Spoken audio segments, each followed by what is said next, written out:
Hello, salut les mamans solo. C'est avec plaisir que je vous retrouve pour ce podcast d'aujourd'hui. Nous allons voir ensemble les outils indispensables pour l'organisation d'une maman solo efficace. Déjà, bienvenue sur cette chaîne, je suis Leslie. Je suis ici, c'est parce que il me tient à cœur d'aider les mamans solo comme moi et de partager avec vous. J'ai l'intime conviction que c'est à travers trois piliers que sont les finances, le bien-être et les enfants que notre communauté va pouvoir se réaliser, grandir, s'épanouir. Oui, en tant que maman solo, on peut s'en servir comme tremplin finalement pour pouvoir être la meilleure version de soi-même. Si tu veux faire partie de cette communauté et de ce processus d'épanouissement, je t'invite à t'abonner à cette chaîne et à activer la cloche des notifications pour être informé des prochaines vidéos. Les outils indispensables pour l'organisation d'une maman solo efficace. Alors bien sûr, on n'est pas obligé de tous les utiliser en même temps, on aura des préférences. En tout état de cause, pour pouvoir être efficace dans le quotidien, pour pouvoir optimiser le temps, optimiser les déplacements, pour pouvoir au final se consacrer du temps à soi et pouvoir consacrer du temps de qualité aux enfants, il est prépondérant de pouvoir être organisé au maximum. Mais pour ce faire, on a besoin de certains outils. Alors le premier outil déjà, c'est l'agenda. Qu'est-ce qu'une maman? Déjà une maman sans être solo, sans agenda, mais une maman solo qui veut être efficace au quotidien a besoin d'un agenda pour pouvoir tout écrire, tout notifier, tout planifier. Donc si tu n'en as pas et que du coup tu ne planifies pas, puisque j'ai connu aussi de mon expérience ce passage où je n'écrivais rien, je prenais les rendez-vous, je notais par-ci, un coup par-là.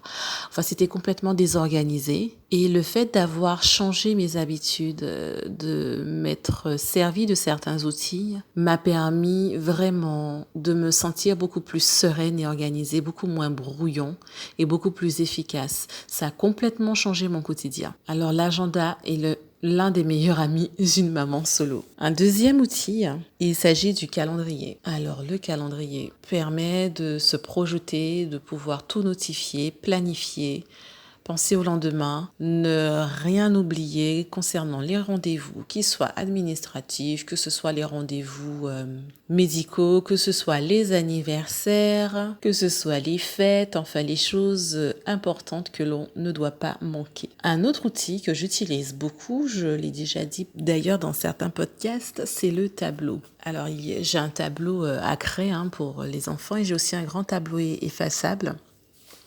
Et le grand tableau effaçable, finalement, il me sert à moi. C'est un outil que j'aime beaucoup parce qu'il me permet de pouvoir noter un certain nombre de choses et de pouvoir l'avoir en face de moi et le visualiser chaque fois que je passe devant, fait que j'oublie quasiment rien. Mais avec ce tableau, je me sens beaucoup plus efficace. Je suis beaucoup plus efficace. Ensuite, on a bien sûr l'ordinateur. Avec l'ordinateur, on peut planifier aussi, que ce soit sur le calendrier, que ce soit un agenda sur l'ordinateur, que ce soit se créer des tableaux pour pouvoir tout notifier. Et bien sûr, notre cher ami, le téléphone portable. Quelle invention qui nous permet aussi d'avoir nos rappels, nos calendriers, notre agenda et de pouvoir aussi tout planifier, tout notifier. Donc après, c'est à chacun de savoir s'il préfère être en mode téléphone, tablette, ordinateur ou si tu préfères peut-être le tableau ou alors encore le crayon, le calendrier, le papier, le journal. Voilà, mais en tout cas, peu importe le choix que tu fais, il est important de savoir quel outil te correspond le mieux pour pouvoir être efficace et t'organiser au mieux. Car qui dit être organisé au mieux, efficace au mieux,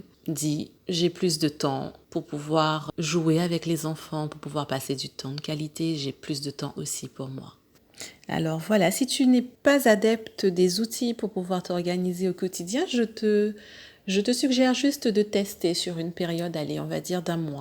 Teste juste Et tu verras, tu reviendras me dire en commentaire si tu as apprécié, si tu n'as pas apprécié. Tu choisis l'outil qui te permet au mieux de t'organiser selon tes habitudes, hein, si c'est le téléphone ou si c'est avoir un cahier, peu importe. Et regarde un petit peu au bout de un mois, enfin la fin du mois, si tu vois une différence avec les moments où tu ne t'en sers pas. Donc si c'est le cas, tu me fais un petit commentaire, je serai contente de te répondre, de te lire. Alors si tu es toujours là en train de m'écouter, certainement que tu es concerné par cette situation de maman solo et que tu fais partie de cette communauté.